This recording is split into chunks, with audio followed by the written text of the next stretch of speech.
Gina, Yes? I got a joke for you. Okay. Why did the Scarecrow win an award? Why did the Scarecrow win an award?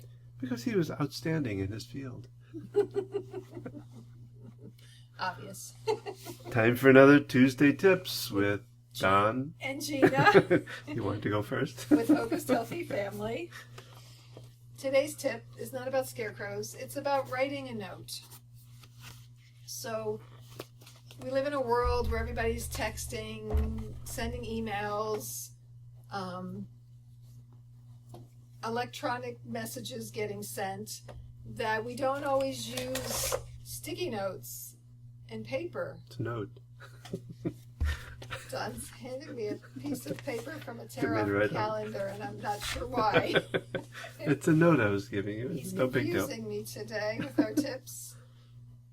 You're going to give me a note. Yes. Okay. What does the note say? I love you. Oh, thank you. The power of having things written down.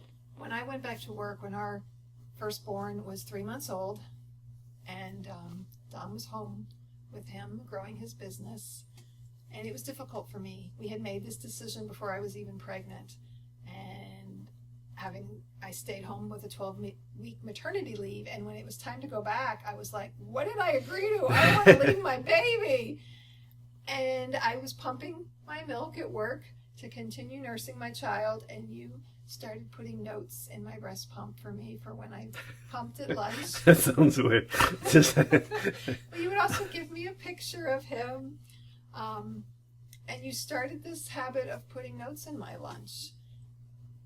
And it's something you don't do all the time, but over the years, as I've continued to work outside the home part-time, you put notes in my lunch. And I was telling my friends that recently, and they were just floored by the fact that you not only make my lunch for me when I go to work, but you put a note in there. And it's often a silly little rhyme that you've created, but also usually with a very heartfelt message. Well, and it's powerful.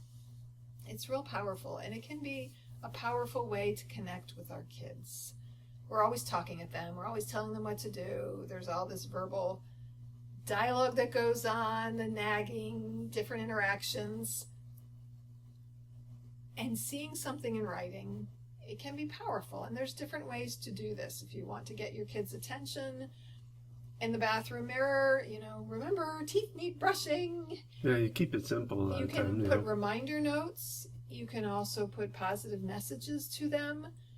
You can send them thank you notes, love notes, connecting with them.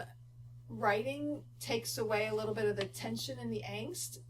We live in a split level 1,800 square foot house, yet we have used texting with our kids since they've had their own phones to message them instead of hollering up the stairs. Mm-hmm. Because it simplifies it. It's like dinner's in 10 minutes. It makes it much simpler and less, kind of takes the emotion out of it, Mm-hmm. which can be helpful.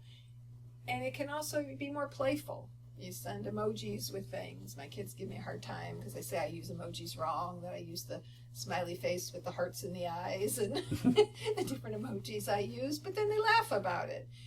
And so, but actually physically writing on paper, like you've nailed letters to our 2 grown kids. Yeah, I just think who live on their writing, own. it's become a lost art. Yeah, and it just, I have a few things, have a few things from my mom, handwritten notes that she mailed me or she gave me that I've kept, and I've kind of treasured them in a way, because it's just seeing their handwriting, hearing their, being able to read their words over and over. You can hear her voice as you read. Oh yeah. And so I want to do that same thing for my kids. I think they hold on to those things too. I remember helping Abby, I think when she was moving actually, and I was going through helping her sort through a drawer, and I found some different letters and notes I had written her. It's like, oh, she's holding on to them. Yeah, I think it has meaning to it. And I have a tough time talking it out when they're with me. I decided to say some of the things, some of the verbally expressing your mushy feelings. things, I guess, if you want to put it that way. And so I think putting it in the letter sometimes makes it a little easier. And, even a kid who lives at home, you could send them a letter that they get in the mail.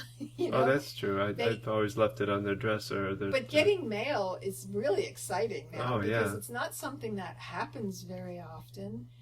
And it can be a lot of fun to, you could put it in your mailbox. Well, you might have to drop it off at post office. Do you remember what you used to do? Thinking of mailboxes? Yes, so I went back to work and I did it as much for myself as for our toddler.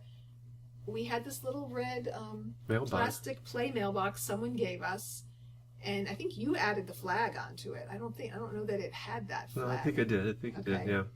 And because I would leave for work early before they got up. He was awake, and I would put a note in the mailbox for him. And we also played around with Blue's Clues. That was a big show when he was little, and we would talk about Blue's Clues, and they do things in that show with a letter. Mm-hmm. But yeah, I would put a little note in there. Tell me your remembrance of it, because I would put the note in and go to work. Well, it used to. He'd want to keep all the notes in there too, because it would be stuffed, and he would come out and look for the latest one. So his way of holding on to it was, and he was literally a toddler, preschooler. Yeah. And he would want to keep it back in the mailbox. Yeah, he never wanted. Well, I think we eventually had to take him out, but yeah, he loved. That was like one of his first things. He'd want to go see what note mom left for him, And sometimes you just draw a picture. You would just do a smiley face or something, which was just fine. So writing notes, leaving messages for your kids. Whether it's sticky note or a letter, reminder of dinner, or it's letting them know you're in the middle of recording a podcast, or it's a letter to Harry Potter. And on that with note, the owls.